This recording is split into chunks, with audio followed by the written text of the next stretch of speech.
Borderlands 2 Head Hunters Pack.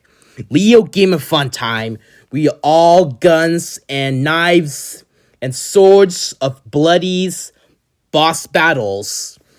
Borderlands 2 Zero. We got the shooting the guns for the bloody, for deadly. The battles. The hunters. It's gonna be liking, guys, for the bloody days. The massacre. The son of the galaxy, for of the weapons, of the colors. Alright, guys, it's gonna be liking, guys, for the Borderlands. Have fun times. The Zero is gonna be liking for of all the bosses for evil, for XDCXRVB. Alright, guys, happy of Borderlands 2 for of XP, for Zero of Final Ends, for PSP, PSX, for the combos, for hits. Final 2 of subscribing. Enjoy. Welcome to the Tour Corporation's Hunter for Violence Extravaganza! Tonight, we're gonna watch the Vault Hunter take on the Ravenous Wattle Gobbler! What's going on? Finally begin with the big, unbeatable, the Ravenous Wattle Gobbler! Let's find out!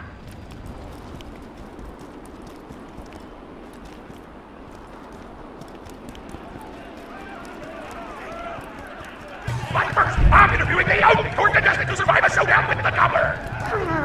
Question time! How are you doing? What's your favorite dog? Did you ever see that one movie about the dog playing basketball? When did you have your first kiss? Did you ever see the sequel to the dog basketball movie with the dog in space? And if so, which of the two do you prefer? Awesome! Another question. How do you feel about my basic beer? Thank you! How do you feel about the Vault Hunter's chances against the Ravenous Wattle Gobbler? Will they win? Will they die? You're nuts! You don't sound confident! Further questions! Who's the most attractive person up there door? That's an awful thing to say! Ellie's like a 10! Transmitting your definition of beauty, you chump! Our sponsor! Hey! Get over here so I can whisper some things to you in secret!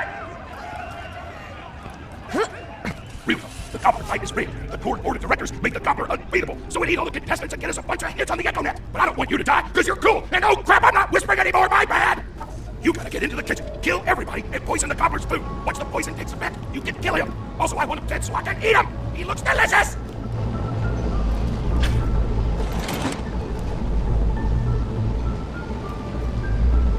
Did you hear they might release a new Bunkers and Badasses update? I'm super stoked! Candace told me about this place the other day. She's pretty awesome. Blood is shooting out of her face holes. And we're back. The Vault Hunter's in the kitchen. But today there's a new item on the menu. Murder! Vault Hunter, kill the chefs! Release! My investigation!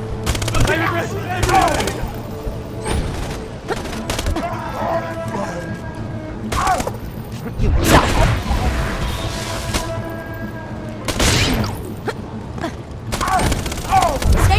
That must have hurt. I'm Smith here, president of the Tour Corporation. You do well to ignore Torque's instructions if you wish to stay alive.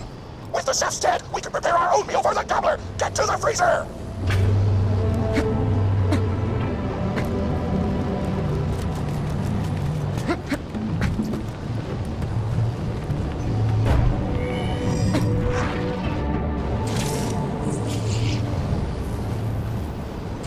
Anyone can live. Have the courage to die.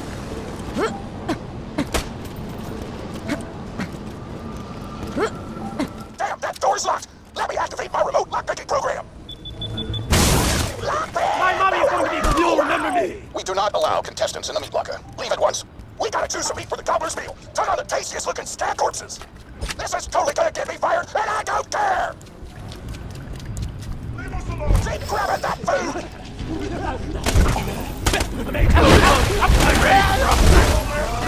Unexpected. My mouth is watering! That was interesting.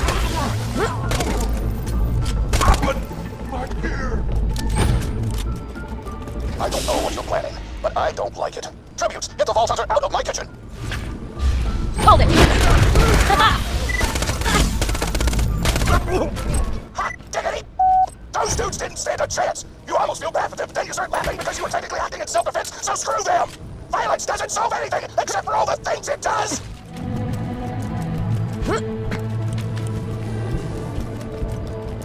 Now to grind up the meat! Get to the kitchen! Thorg, as president, I demand to know why the hell the Vault Hunter is running around backstage.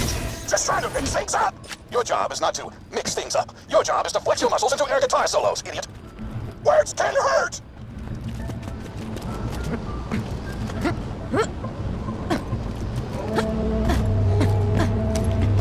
Let's get a grind in! Grind, grinder!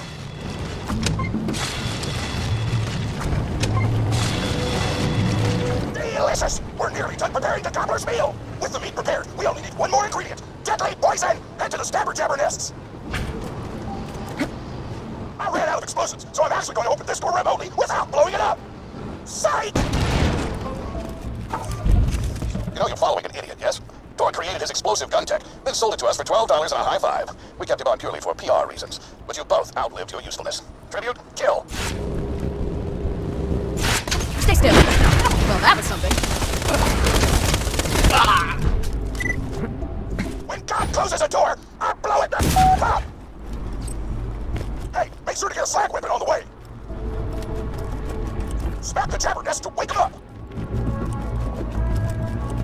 Alright, now slag the jabber! Get it before the slag wears off! I love my a power. slag gun for you nearby! Tans told me a single slag jabber grid would be enough to kill a monster the size of a planet! So get a few more! Don't forget to slag them before you bag them! Rhyme scheme!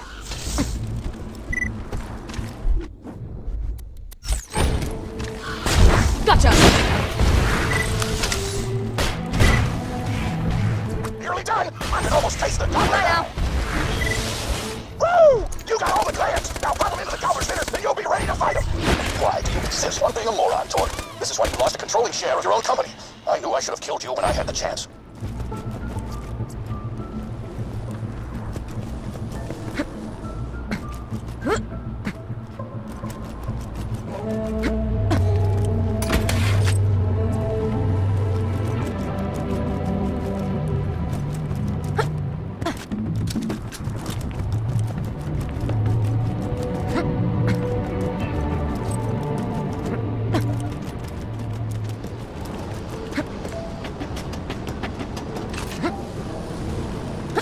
Now add the poison glands to the marination vat. Hit that button to marinate the out of that meal.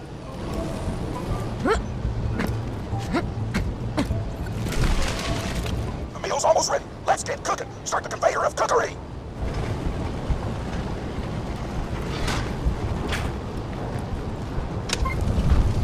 That's it. You've gone off script one too many times, Torg. Today's meal is canceled. Chefs, shut down that oven.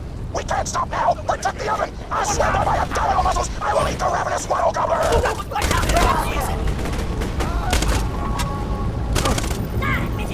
By the pricking of my buns, something hungry this way comes.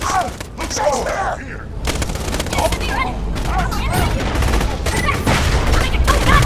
I want that oven shut down. I want the boss on a dead. I want Mr. George's head on a plate.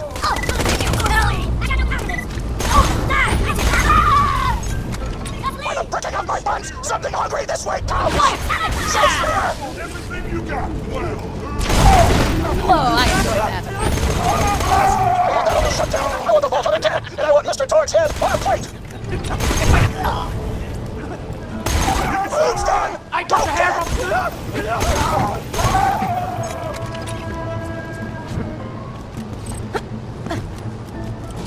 My taste buds are playing with the power of 1,000 nuclear bombs. My mouth is watering so much, you could drown a small village in my cheeks. The taste apocalypse is upon us. If you kill that gobbler, Torg, it'll be your last meal. The board of directors and I can guarantee that.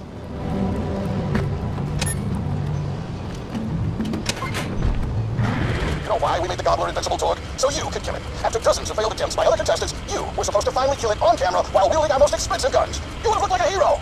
Why be a hero when you can eat one? You are the dumbest person in the world. I paid several other contestants to kill you if the gobbler can, Vault Hunter. You and Torg will pay for your idiocy. Here comes the Ravenous Wattle Gobbler! We've replaced this creature's normal food with poison! Let's see if he notices! He took the bait! Now just don't die until the poison takes effect! Wattle Gobbler!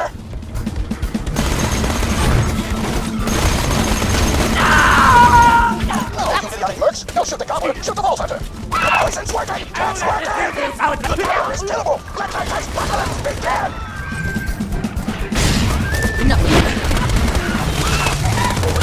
This is your last chance for it. Turn this off, or you're out of the company.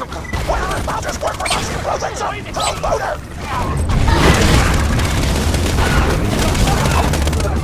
You understand? That calmed me down some. This may or may not Hear me, bitches! You just disobeyed a direct order from your President Torque. You're dead. I am so scared! I know you can't tell because of the tone of my voice, but that was sarcastic. Anyway, come on back whenever, Vault Hunter! Wow.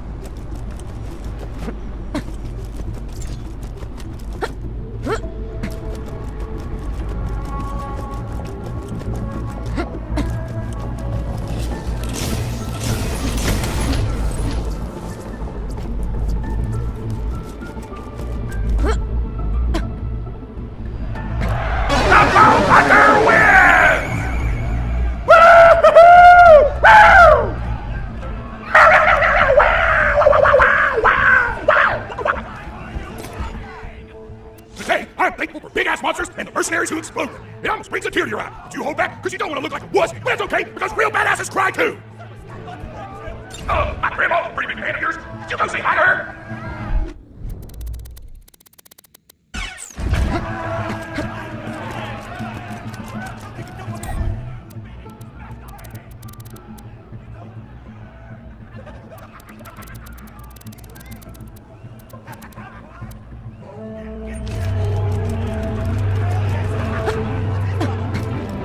Oh man, it's the Vault Hunter! You are awesome! Didn't you fight Terramorphous? I fought a big creature like that once. He was a big whale squid with 100 tentacles. You ever fought anything with tentacles? Oh, of course you have. Terramorphous had tentacles, how silly of me. Now, where was I? I'm so sorry. All right, the whale creature. His name was Blowhole the Apocalypse. I call him the Apocalypse for short. And he attacked my hometown of Tsunami's Edge when I was but a little girl. You ever been to Tsunami's Edge? Great town, nice beaches, great food, and the cost of living is just so low. Even being a single grandmother and working part-time in a scat meat processing factory, I was still able to provide for little Mr. Torg. We may not have been able to afford the finer things in life, like food, but we got by. After all, Mr. Torg and I didn't have anything but one another after that horrible gas leak blew up the iridium mine, killing my son and his lovely wife. From that day onward, my little Mr. Torg vowed to conquer explosions themselves in an effort to avenge his fallen parents, and... oh man, I forgot what I was talking about. Where was... oh right, the Blowhole the Apocalypse! So anyway, I was wrestling Blowhole to the ground, and I had my bicep curled around his blueberry throat. Blueberry? Sorry, I meant to say blubbery. I've got blueberries on the brain, I guess. I grow them in my backyard. Mr. Torg helped me plant them. Thanks again for that, grandson. I love you, Grandma! Anyway, I had my bicep around his blubbery throat, and Mr. Torg starts crying because he really likes whales with, and he doesn't want to see me hard-boiled. They are the princes of the ocean! So I let the whale go after giving it a punch in the eyeball so he'll remember me, and it swam away into the ocean. And then I had Mr. Torg drive me to the ice cream parlor. He got me Rocky Road, because Rocky Road's my favorite. I'm extremely partial to the way the marshmallows act like little landmines of flavor amidst the battleground of chocolate. What's your favorite flavor of ice cream? Is it pistachio? I bet it's pistachio. Oh, that reminds me, you'll never guess who I saw today. Pistachio the Amazing! He's a magician who studied under Crazy Earl, so he's got that weird mustache, you know, but I saw him make a rackhide disappear. A whole rackhide! I said to Mr. Torg, Mr. Torg, wasn't that amazing? And he said, yes, it was, Grandma. Didn't you say that, high five? You remember saying that? I remember, Grandma! And we stood in line afterward and got his autograph, and I thought I had it somewhere around here, but it's probably in the attic. I really gotta go up there and clean it out one of these days. I have so many little keepsakes up there. You're paying attention, right? Say, what's my favorite flavor of ice cream? Also, you are listening, how wonderful. You're an even better listener than my old pet rack, Beasto. Beasto was such a sweetie. You ever had a pet rack? If you can tame them, they are the sweetest pet you'll ever have. He used to just sit on my shoulder and bite chunks of flesh out of my neck to pass the time. I still remember the way he used to tweet. He went, tweet, tweet. It was so cute. I had a conversation with him once. I said, Mr. Beasto. He liked being called Mr. Beasto, made him feel like an aristocrat. I said, Mr. Beasto, you're looking very cute today. And he said, oh, thank you, that's so nice. And he tweeted in a way that made me know that's how he felt. And then he lowered his little head like he was taking a bow. It was adorable. Beasto was my third pet rack. First I had Woody. He got hit by a train. Then I had Anita. She got shot up trying to take vengeance on the train that killed Woody. And then I found Beasto making little poops on the windmill outside our house. After Mr. Torg and I wrestled her to the ground, I did a flying pile driver off a nearby tower tree. Got him straight in the spine and brought him down. We brought him in and fed him some skag steaks until he decided he loved us. I still miss Beasto sometimes. He just died of old age. Rack don't live much longer than a few years, but I treasure the time we had together. Oh, poor Mr. Torg. When Beasto died, he cried for a week. The kids made fun of him at school, but I told him not to pay them any mind. Being in touch with your emotions is not a character flaw! That's right, high five. Is something wrong? You look confused, Vault Hunter. Oh, you probably haven't heard anyone call Mr. Torg high five before. The world may know him as Mr. Torg, but the Flexingtons always refer to him using his middle name. It's a Flexington family tradition, after all, to use your grandfather or grandmother's name as your own middle name. And my husband, High Five Flexington, God rest his soul, was the best grandfather Mr. Torg could have asked for before he passed. He taught Mr. Torg dang near everything he knew about firearms. Without High Five's teachings, I don't think the Torg Corporation would exist at all. Gosh, I still remember the first gun Mr. Torque tried to make after his parents died. A Jacobs shotgun with a stick of dynamite attached to the barrel. Torque nearly blew his face off, but he got up, dusted his mustache off, and swore that by the time he reached the age of 11, he would make a gun that fired explosions without killing the operator. And by golly, he did! It took a couple of dozen prototypes before he got the right combination of gun parts and explosives right, but once he did, woo-wee! I'll never forget the plume of smoke that used to be my neighbor's homestead. They were jerks though, so gosh, I've been talking your ear off for some time, haven't I? It's so kind of you to listen for this long. I've taken up too much of your time already. Please don't feel like you have to stick around any longer. As a matter of fact, take this for giving this old woman some company. Woo!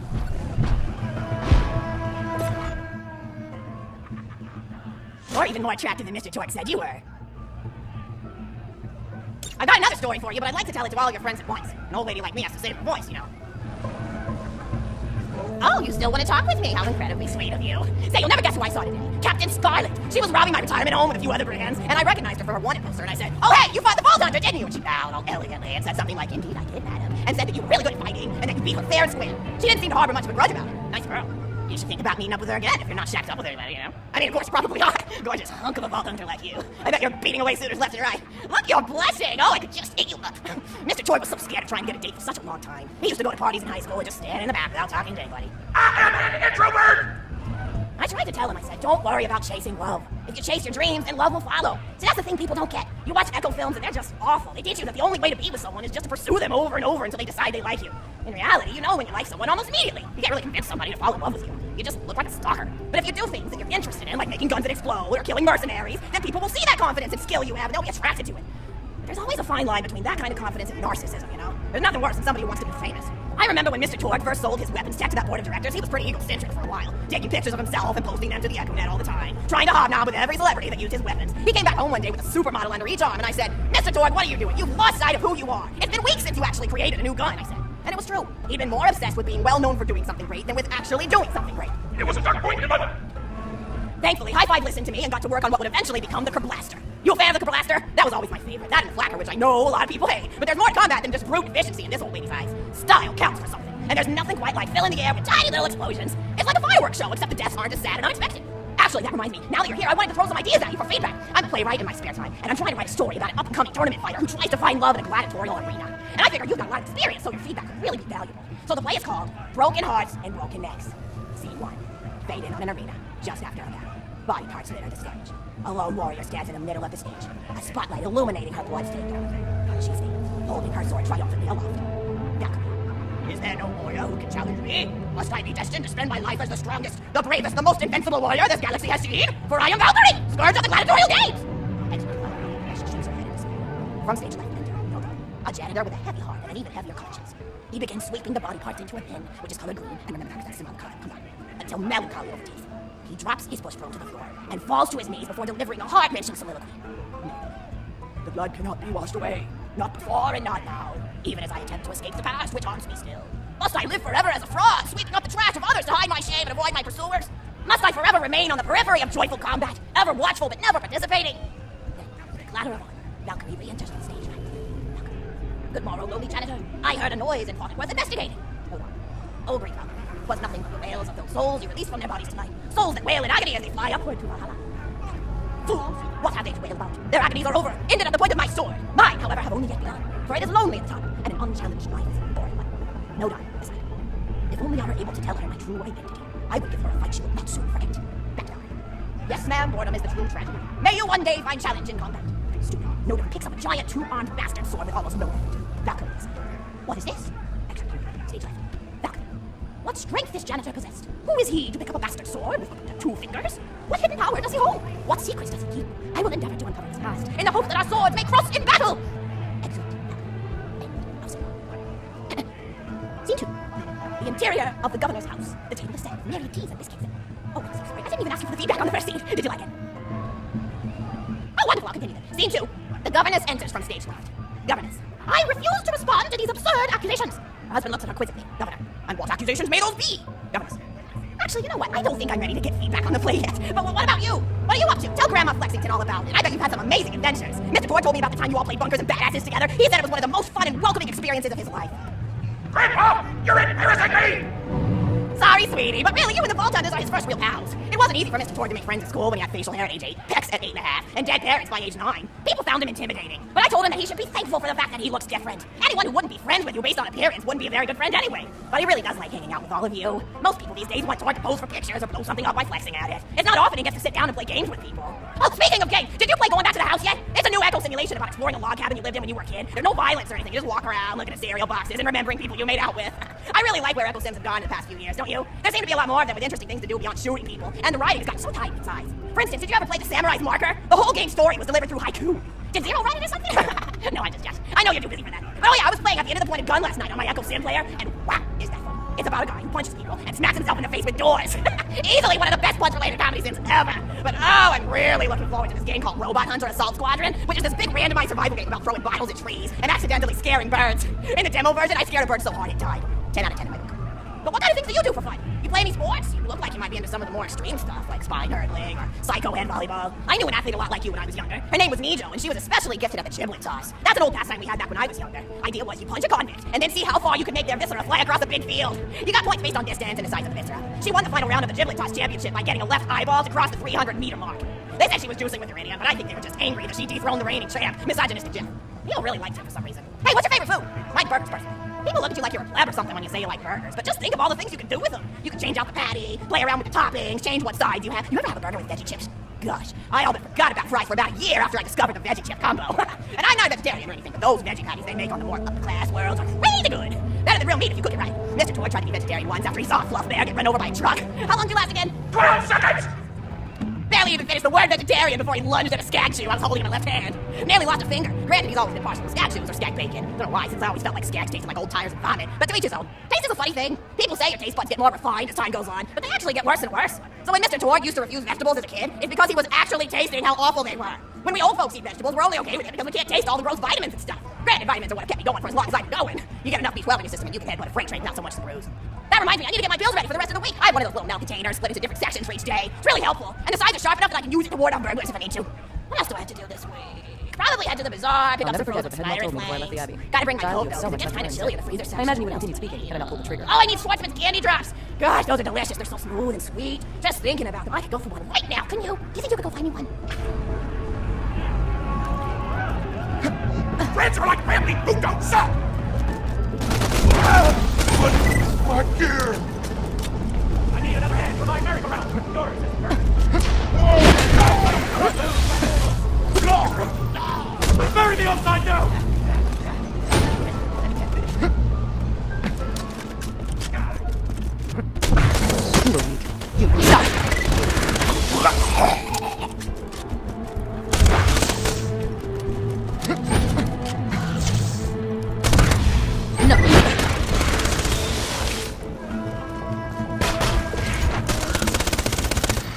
That's a Schwartzman candy drop. Grab it for me, will ya? Oh, I can taste it already.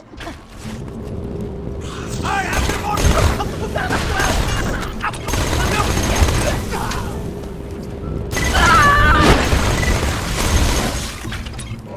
Oh, wonderful. Bring it back here and I'll finish my sword.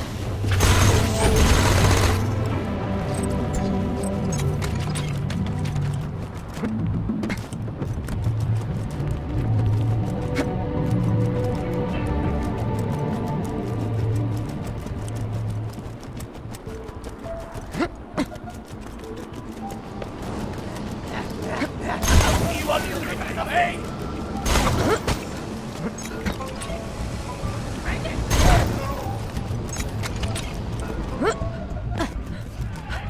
Friendship is awesome! Thank you so much! I'll eat this later while sitting by the fireplace telling Mr. Tord stories of days gone by. There's just nothing like a good roaring fireplace, is there? Something healing and safe. Maybe that's why our family likes explosions so much. They're basically just big fireplaces. Every explosion feels just like coming home. Oh, maybe that'd be a good slogan for the Tord Corporation. Don't you think? High five? Ah! Oh, don't be silly. It's a wonderful slogan and you know it. I used to come up with slogans for a living when I was in my teens. I came up with the jingle for Professor Gunsight's Can't Miss Scopes. How'd it go again?